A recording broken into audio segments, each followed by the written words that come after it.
Hi everyone, and thank you for joining us again for our Parklife at Home series, Together Tuesdays.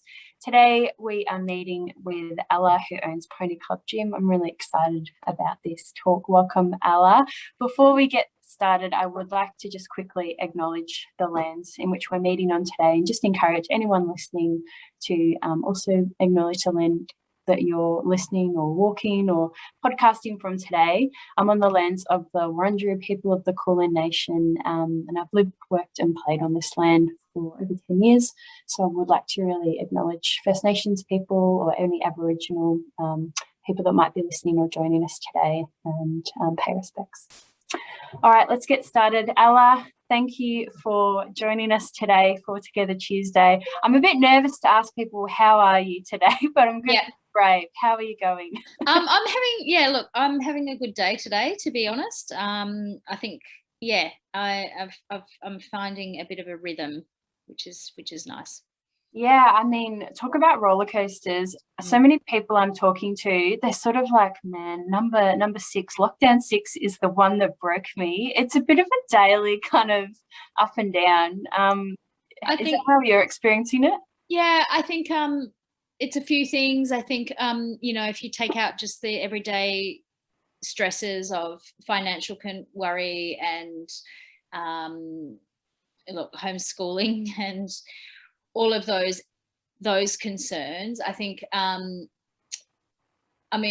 we're all well versed in being locked down in Melbourne, obviously, and we had that long one last year. But I think, I have said to you, is that it was long enough to sort of sit comfortably in it, and obviously there was a lot more government assistance at that time, so that took some of the pressure out of it. But I think what happened was, and certainly maybe my perspective is that because we had that, I don't know, period of time where we had been open for an extended period of time. I don't know how long it was in total now, about 5 or so months.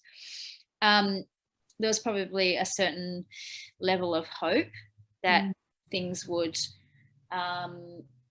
maybe start returning to some kind of normal. And I think unfortunately, because now we've had 3 in a row, and the start and stop nature of that is very difficult, because we are such creatures of habit.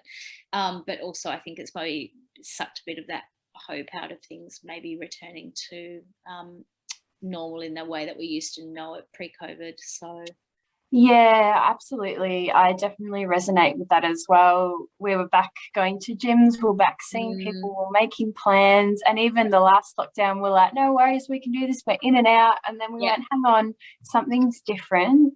Finally, the term COVID normal is really hitting us. So yeah, I absolutely feel the same. And perhaps the routine you're talking about, because I too have settled somewhat into this, and I'm like, okay, well, now I have my lockdown routine and this is what I'm doing, and I'm looking at my 5 kilometers and work. I haven't been there before, that's where I'm going to go. So I don't know, it's how do we hold the space to feel our feelings, but also wake up every day and do what we need to do. It looks like your business is able to sort of hold that. And I was talking to you earlier about this beautiful just sense of community that's coming out of your gym and sort of what you've built there. And you must have done a lot of work within that short period of time that we were open, because you're a relatively new gym as well, reading about it starting in your backyard, and then it sort of grew from there. Tell us a little bit about what's fostered that sense of community that's so strong from even just your online presence. Look, I think it's probably a combination of things, and if I go back to the very start, which is very grassroots, and like you said, it started in my backyard. It's always been driven from my personal values, and that still stands. Everything we do comes from that place. I think that being the case, and I've always been quite open and transparent in what we do and what we think and feel, and how we lift each other up in the community. And I think in turn that allows people that come to the gym to feel safe to do the same. And I think you know, obviously it is a gym, and we have a good focus on movement and a good coaching, like movement practice.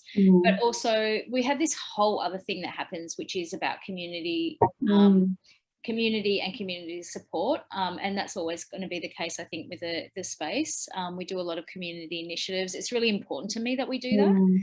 And I've seen advertising for, correct me if I'm wrong, one of your members who wanted to become a trainer, who was inspired to step into the fitness industry. You're raising funds for sex workers during lockdown periods, and we know, you know, sex workers just been decriminalised, which is really big within Victoria.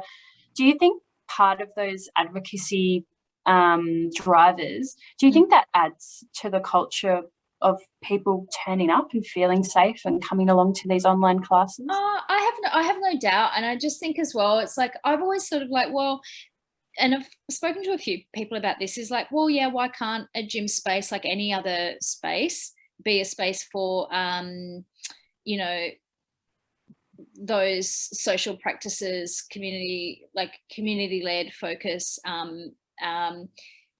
because I think about it like this. It's like, if we actually really think about, well, when we're saying, well, our business or our organization or whatever it may be, or our event is inclusive, well, what does that really mean? And inclusive isn't a stagnant concept. You don't just go, well, we put these things in place and now we're inclusive. It doesn't work that way. Inclusivity is an ongoing doing.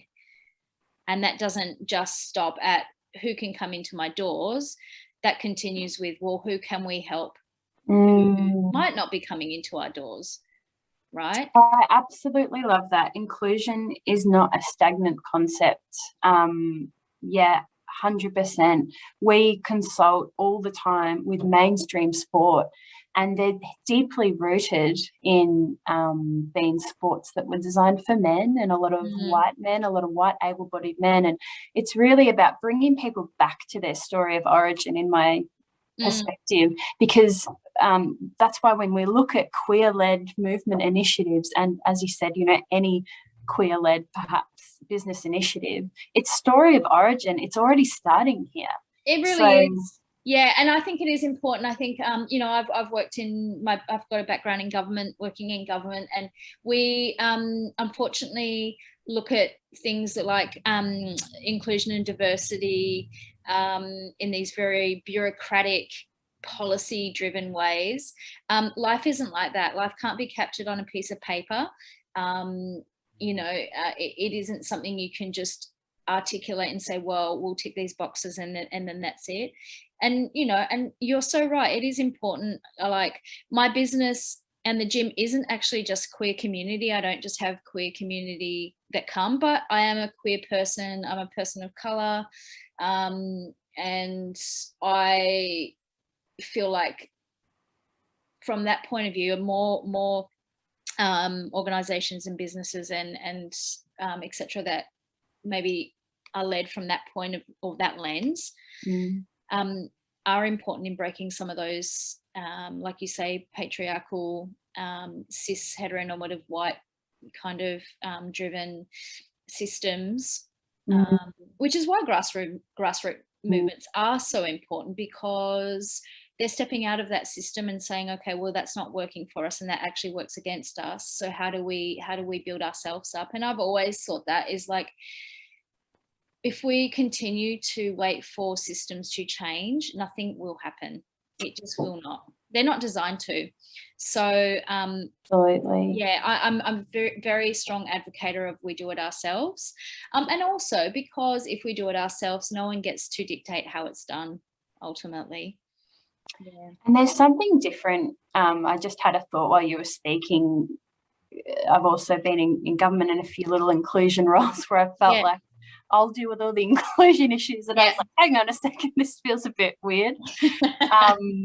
And I've, you know, can you really achieve inclusion without voices of diverse people in the room? And I think that's the ultimate question.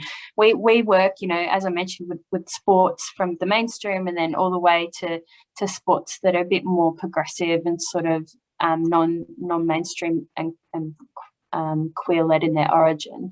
And the more I work with mainstream sport, the more I'm like, I just wish that you had more people in the room that we could speak to and collaborate around what we're doing. I love that you're speaking to me. I'm one person who doesn't play your sport, who works for an organisation. So, it sounds as though, you know, really thinking about inclusion, it has to come from a grassroots perspective. It does, and I do think this as well, because you know, even with the disclaimer of, you know, we're still, it is an ongoing thing. I have to continually think about myself and the gym in like, okay, well, who still can't access, or who still doesn't feel comfortable to access, and why is that so?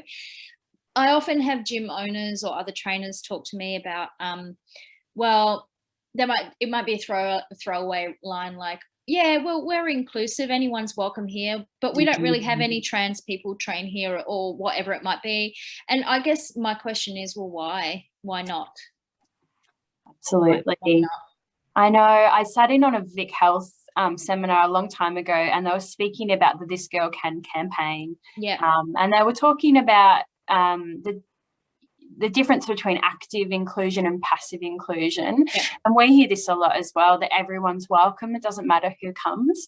And I think I heard from Riley Edwards from the QTs just recently in an education session, and Riley said there's a really big difference if someone says, I really want you to come to the party, or I don't really care if you come to the party. And I thought, right, what a great way of putting it. I'm not going to come if someone goes, well, everyone's welcome, Lauren. I'm like, oh, okay. So it's a bit the same as saying no one can ever say to anyone, oh, hey, this is a safe space, because how can you say that for someone else definitively and with certainty? So it's the same thing. And certainly I guess where I come from is hopefully I can create enough safety within the space for people to tell me if there's something they don't feel safe with, or something they don't feel okay with. And that's that's where I try to go for. So then I can go, okay, well, all right, how can we change that, or how can we make that person feel better in the space? Because it's a continuum, as you've mentioned. It's not something that you do and then you can tick the inclusion box and you move on to the other thing. There's clearly an appetite for inclusive gym work, particularly the LGBTIQ plus population and allies in this space too. Why do you think that is? Why do you think you started something in your garage and it's become, you know, this movement and this whole kind of collective group of people? Why is it that people are craving these spaces? Well, I mean, I started it for myself, because even though I've been someone that's always felt comfortable to navigate gym spaces or sports spaces, because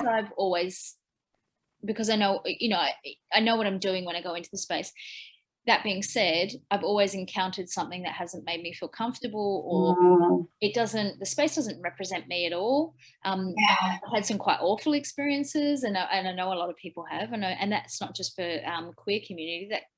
That also sits under that for the cis people as well, hetero-identified people as well. So it started with my craving for that.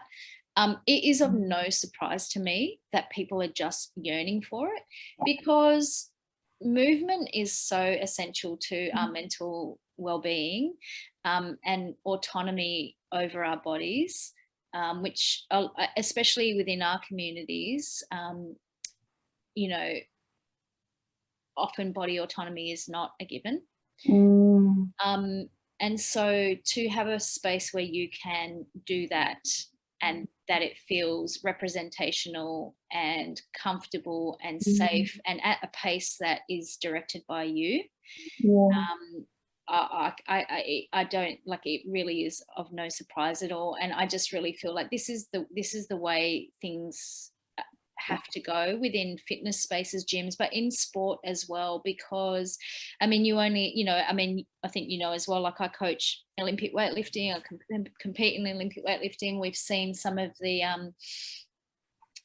good and bad that came out of trans-inclusionary athletes in the most recent Olympics, and how far we have to go in making that still a safe space, because actually it isn't, even though it is trans-inclusionary in sporting clubs and at that higher level of the Olympics.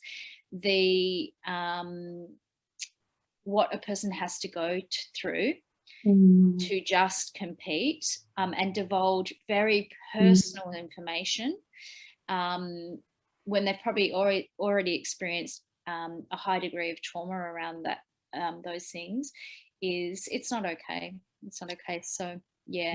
I was going to ask you about your movement history and weightlifting. And for those that might not be aware, I think Ella's probably referring to Laurel Hubbard, who competed in the Olympics, the first trans women's weightlifter from New Zealand to compete. And with any trailblazer, unfortunately, there was a lot of media surrounding Laurel, and a lot of attention, both positive and both divisive in nature. What's your experience in weightlifting? Is it an inclusive sport? It sounds like you're saying it's getting there, but it's got a long way to go. Oh, look, I think if you come to the individuals that compete in sport, you could generally say that it's quite a supportive community, but it is a very old school sport and system. I mean, even cis women couldn't compete in that sport, as most sports are the case, until at the Olympic level, and I think the 1990s. I mean, that's not that long ago. And these sports are upheld by what we talked about before, same in any bureaucratic organisation, patriarchal, white, male, beliefs, and that's where they sit. I think, though, that being said, some of the rhetoric I've even seen from other lifters and gyms in relation to someone like Laura Hubbard, it's both two things. It's disgusting, but it is a real lack of education and understanding. Yeah, absolutely. But also, people don't care to understand. And I had a very in-depth conversation with someone that does a weightlifting podcast last year, actually. It was the beginning of last year, and we talked about Laurel Hubbard and just some of the horrible rhetoric that came out. And I've always got space and time to have a conversation with someone, even if they're coming from quite a nasty space, if they're happy to engage. Otherwise, my opinion is, you know what, we're just going to get on with it anyway.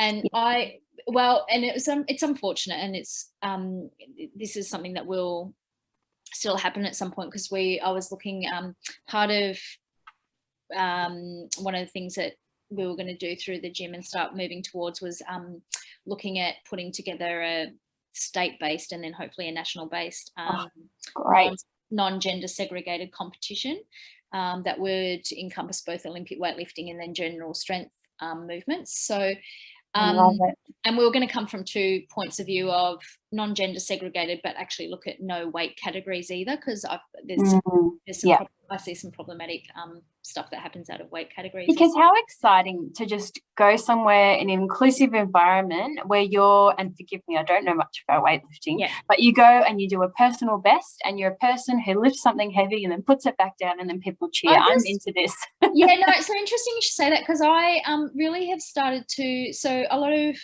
more and more of our practice through the gym is coaching in a trauma-informed led way, which really changes how we look at movement and how we coach it.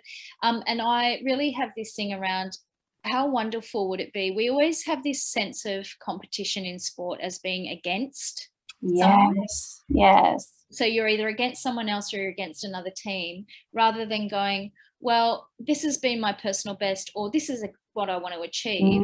How good to just go and try and aim for that, and everyone else is supporting you around that, and that competition becomes about an empowering point rather than against something.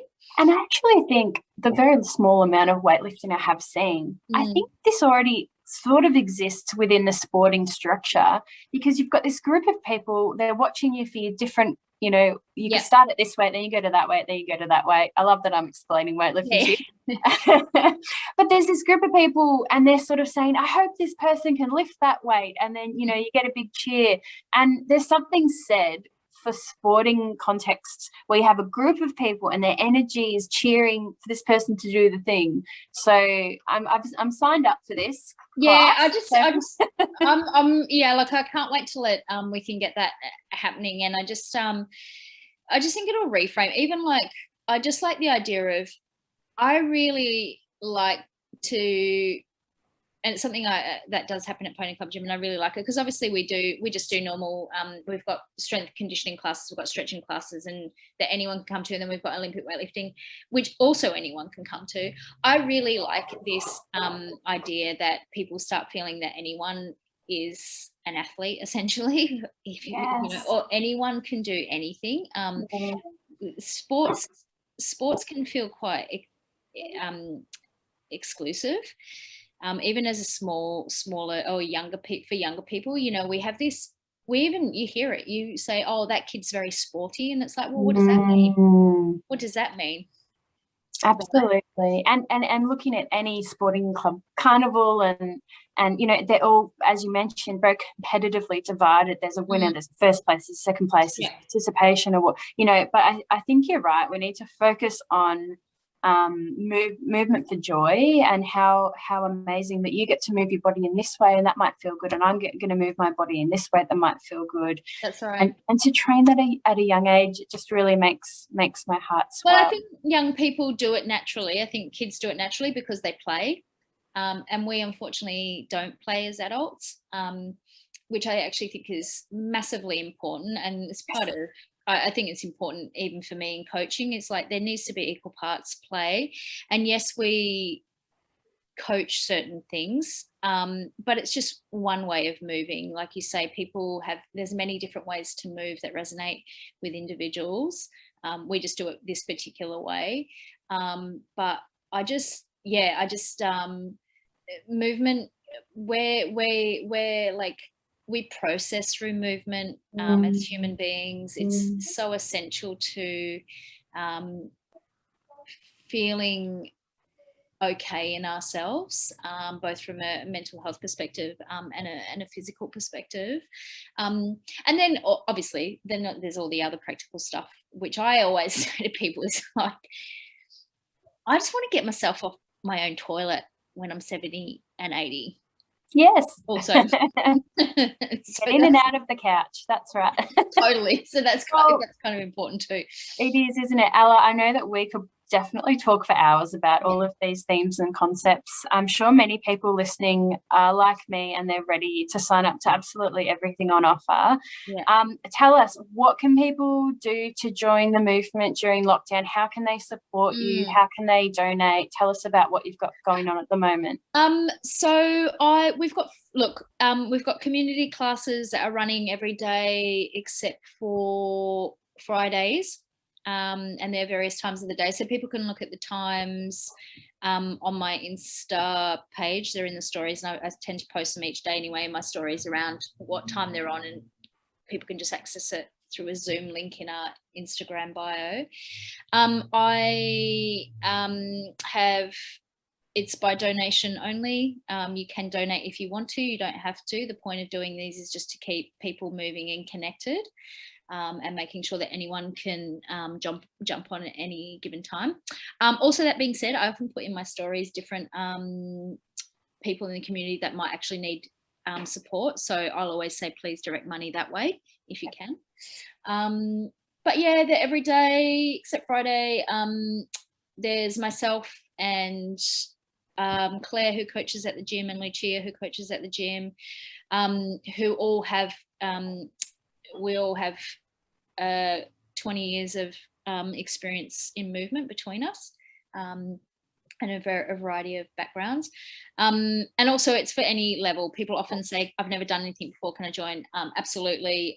We'll always change movements for people as they need. And I always say to people, there's nothing worse than feeling the pressure of some horrible instructor shouting at you to keep up. It's like, you do things at your own pace, because ultimately no one's going to know their body better than themselves.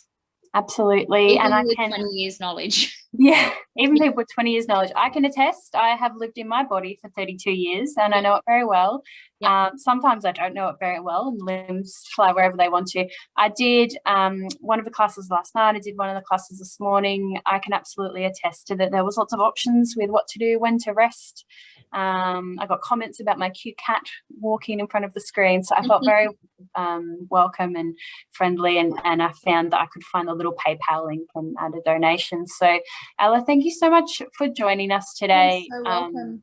For our talking series. It's just so nourishing to talk to you about movement and wellness and community. And I really thank you for everything you're doing for our community at the moment. I know it's not easy right now for businesses, and we'll direct as many folks as we can to come and check out your classes and get involved, because you're just such a great leader in the community. So thank you. Thank you so much. Really nice to speak with you.